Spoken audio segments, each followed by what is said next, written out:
Highness Tamim bin Ahmad Al Thani, Emir of the State of Qatar. صاحب السمو الشيخ تميم بن حمد بن خليفة آل ثاني أمير دولة قطر. صاحب السمو، يشرفنا ويسعدنا أن تكونوا معنا لأول مرة هنا في اجتماعنا في دافوس.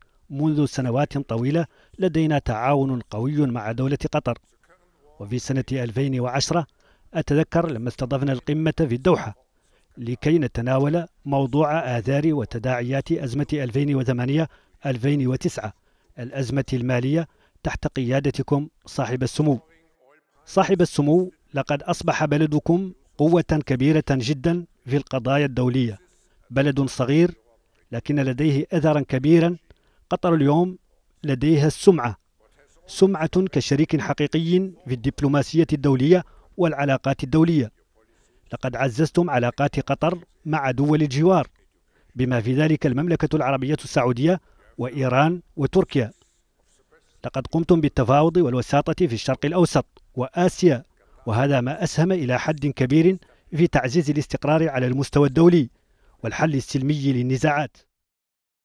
Mr. Chairman, ladies and gentlemen, the current session of the World Economic Forum is of exceptional importance, for it is happening in the midst of economic challenges and geopolitical turmoil.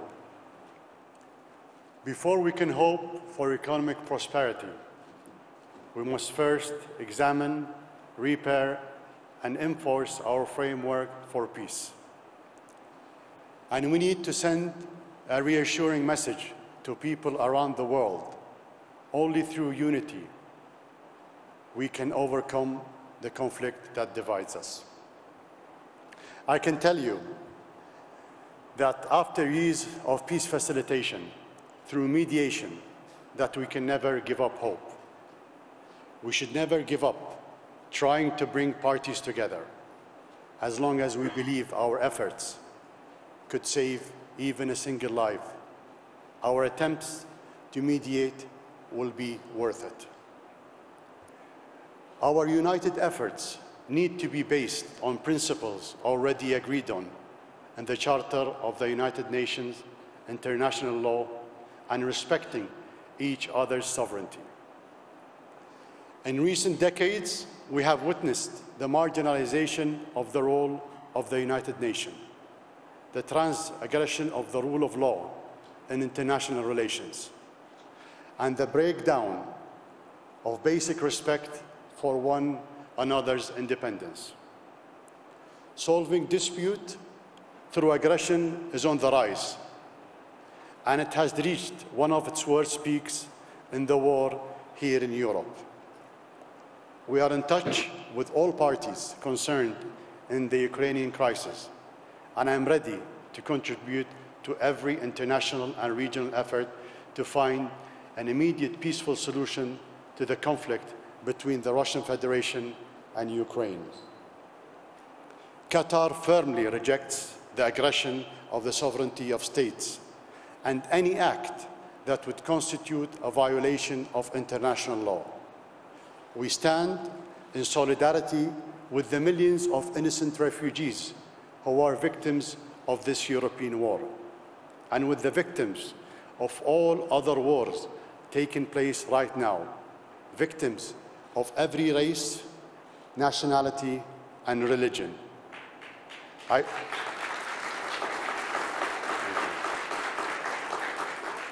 I want us to help all of them.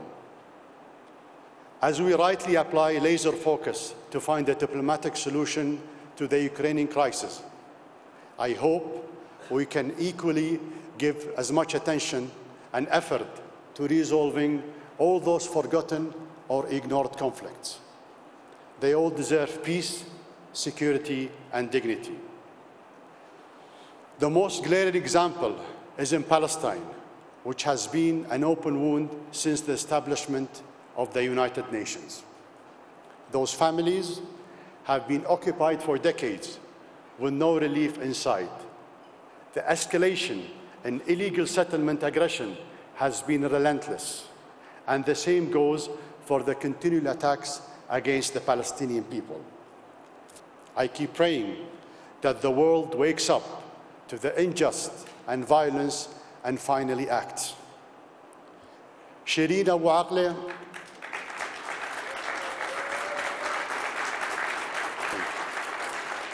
Shireen Abu Akleh, a Christian Palestinian American journalist, was killed 2 weeks ago in Palestine and then robbed of a dignified burial. Shireen was covering the suffering of the Palestinian people for decades, and our hearts are broken.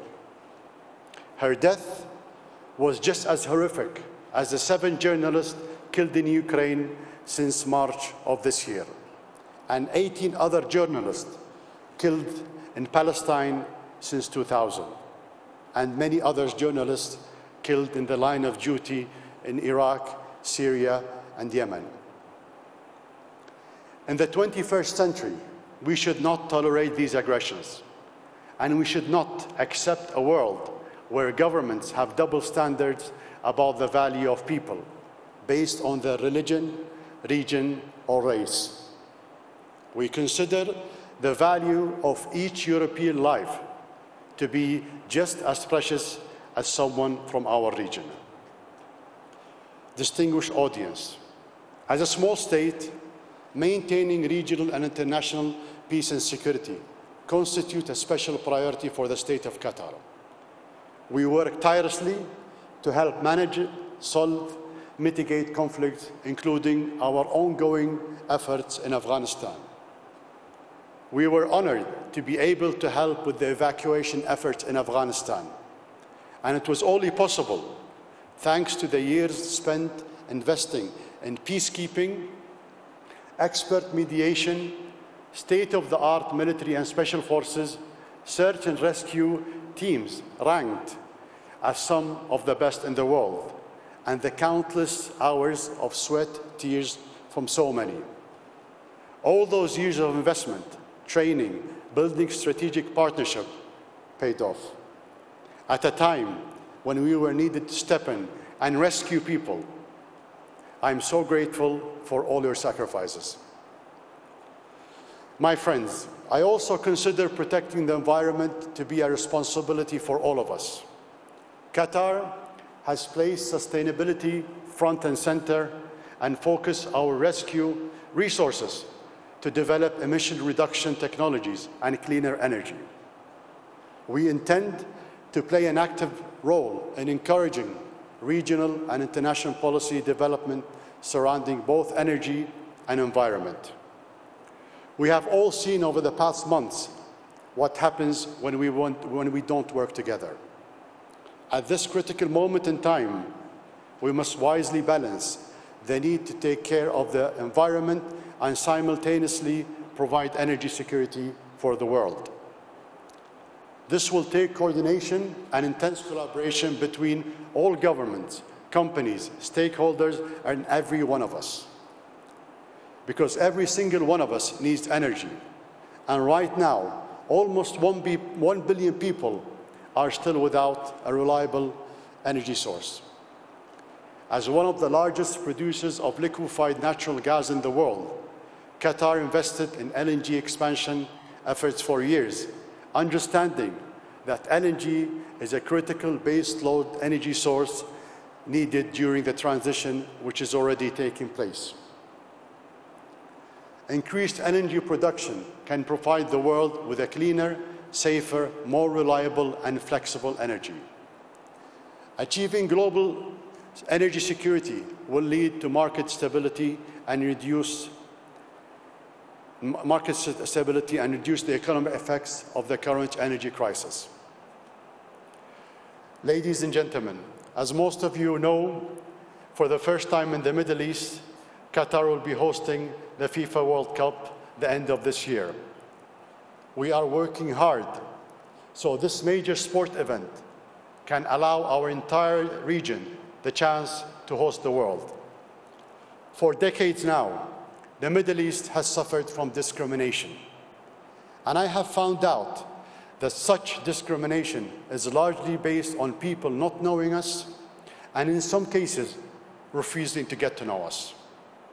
Even today, there are still people who cannot accept the idea that an Arab Muslim country would host a tournament like the World Cup.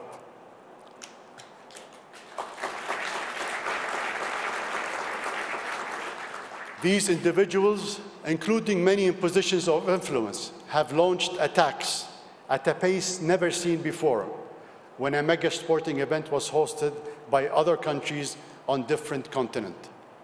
Despite the fact that each of those countries has its own particular problems and challenges, Qatar is just like your own country. Not perfect, constantly trying to improve, and full of hope for a brighter future. We are so proud of the development, reform, and progress we have made, and we are grateful for the spotlight that the World Cup provided, which inspired us to make these changes at a lightning speed.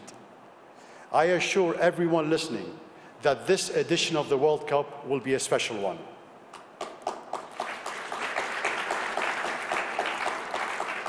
We believe that sport is a tool for positive change, promote tolerance and respect, empowers youth, and inspire unity. We stand by that belief, and I hope you will join us to discover the beautiful game as it is played in our country. Ladies and gentlemen, our common interest, our common responsibility, and the common destiny of all humanity required partnership, so we can all live together in peace. I thank you very much.